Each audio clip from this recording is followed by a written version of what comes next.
Today we are going to talk about some of the reasons why people are actually fleeing or leaving the Coeur d'Alene area, leaving the town of Coeur d'Alene. In this video, we're going to touch upon a few of the reasons why people have said, I've had enough, I'm moving out of the Coeur d'Alene area and looking for different places to go to. So we're going to touch upon some of these reasons and talk about why it's happening, and maybe you'll find some of that information important to you if you're looking at moving to this area or looking at maybe making a move yourself. So let's take a look, and we're going to get after it right now.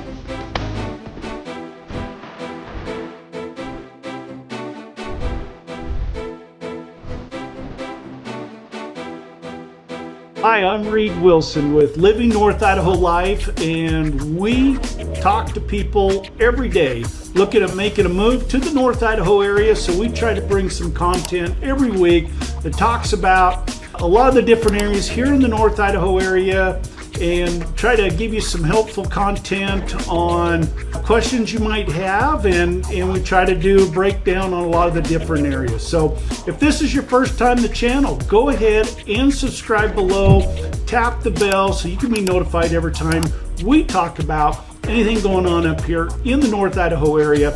Like I said, my name is Reed Wilson. I'm with Living North Idaho Life, and we are going to talk about today a reason or multiple reasons why people are leaving the Coeur d'Alene area, packing up, moving out. What is going on? Let's get after it right now.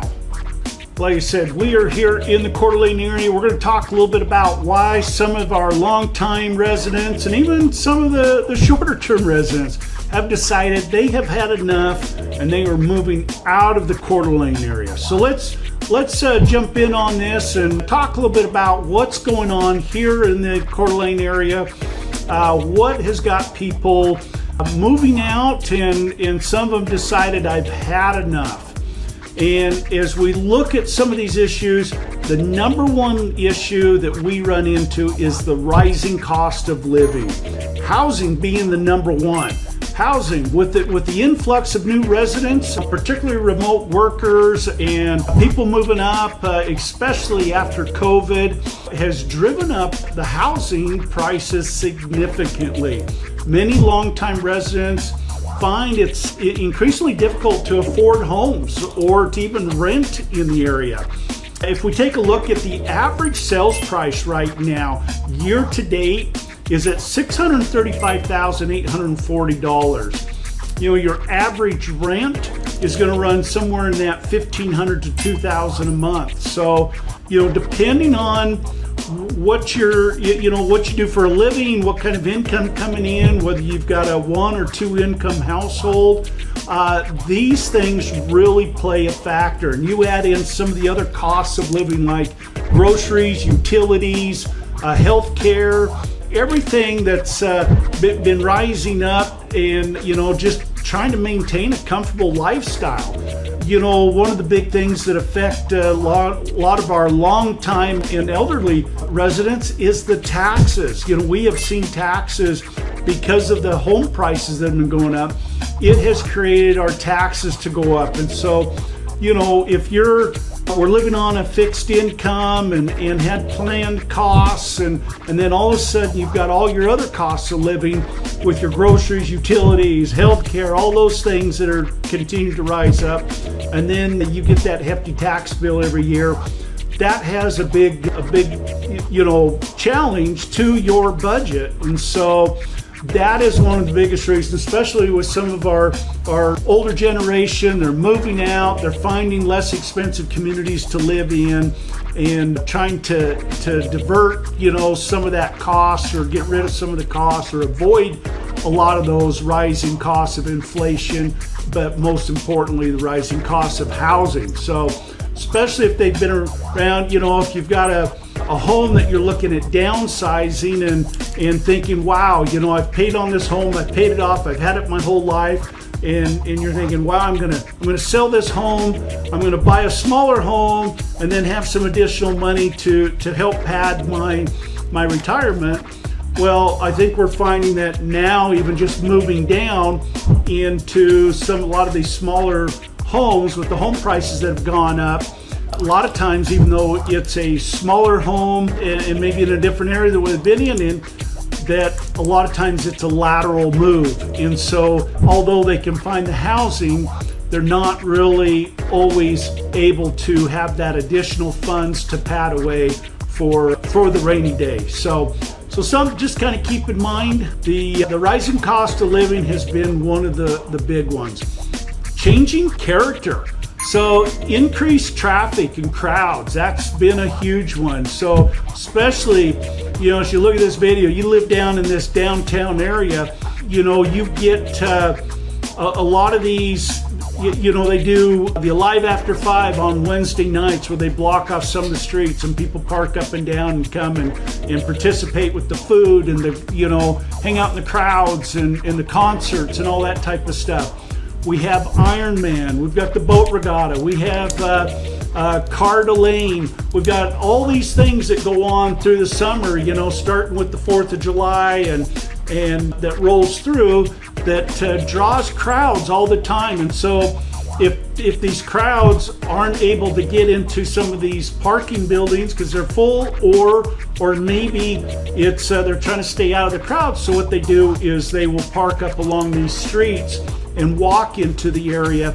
So if you're living in the Garden District or down along some of these streets that are adjacent to Celtis Street there, then a lot of times you get all that crowd. You get people parking in front of your home, you get the people walking up and down the streets. It just makes it a lot harder to get around.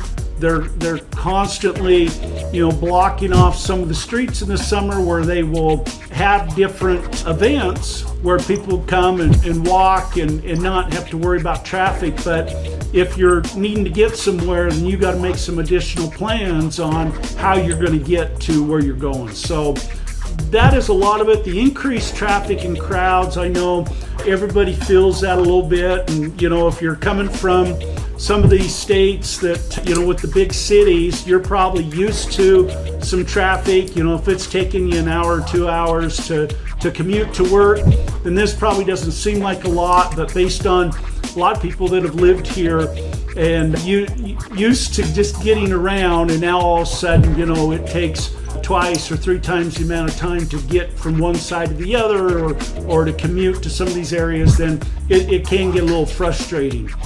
Other thing that this has done is I feel like we have lost a lot of the small town charm. So with the change of character, the influx of new residents has really changed, some of the things that are going on here with all the events and the activities. You get a lot of the new restaurants and nightclubs and new stores are moving in, and a lot of these things are great, don't get me wrong, but if you grew up in this area and been here for many years and came here and wanted to just, a lot of people miss that small town charm that we used to have here, and so a lot of that's going away, and it's not the same Coeur d'Alene that it was 10 years, 20 years ago or in longer, and you could probably say that about every place, but that is a real factor here, and that has made a lot of people want to move on and make a change on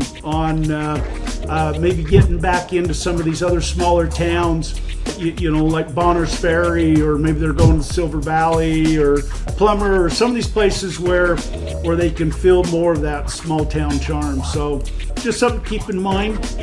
The third one that I was thinking about is harsh winters. And, we get a lot of people that are drawn to this area by the natural beauty, but the harsh winters can be a little bit of a deterrent. You got to remember, up here in Coeur d'Alene, we get an average snowfall of about 70 inches a year, and we have had years where we've had as high as 170. So the last year we had around 90, and I think the year before was 80. So they were both above the average the last couple years.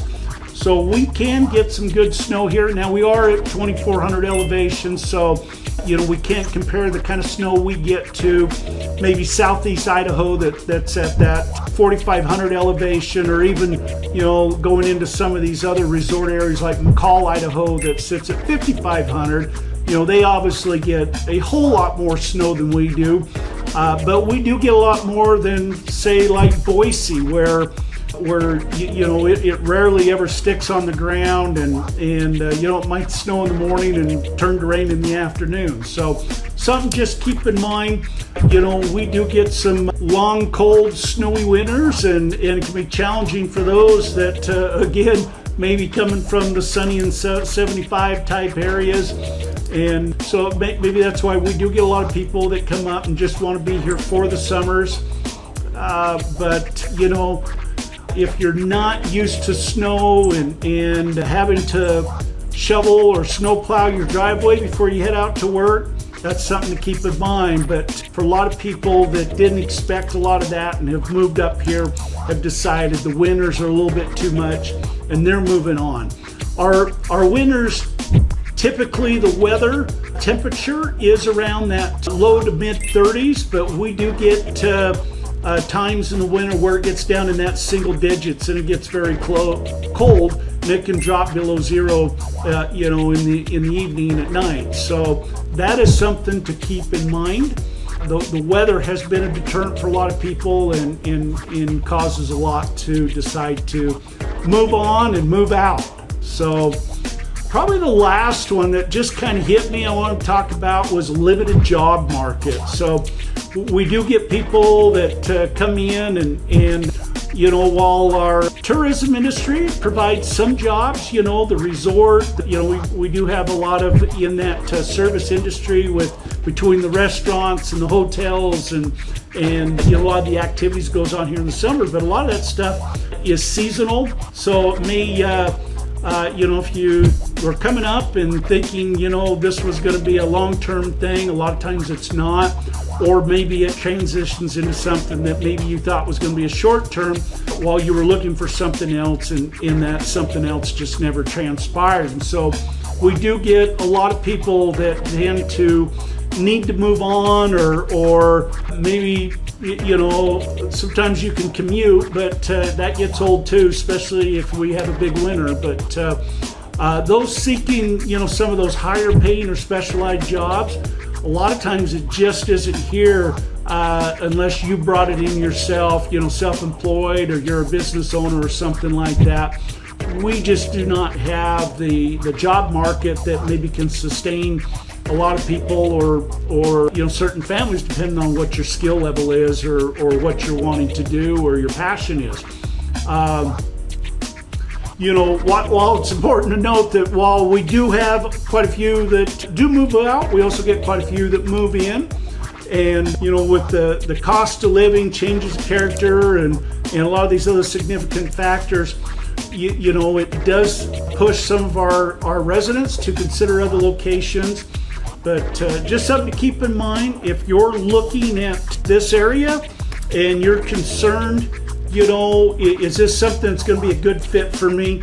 Give us a call, shoot us a text, feel free to reach out.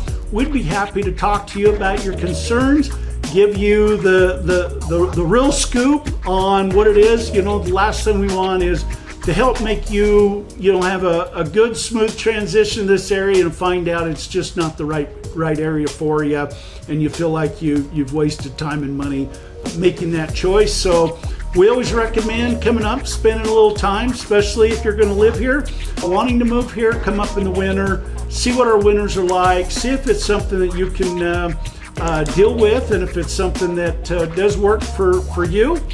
Again, feel free to leave a comment if I've missed something. Let the people know what maybe some other reasons why people, or maybe why you left the area. And like and share our video. And again, like I said, give us a call, shoot us a text. We're never too busy for you. Me and my team are excited to help you out and answer your questions. So let us know how we can help. And we'll see you next week on the next video.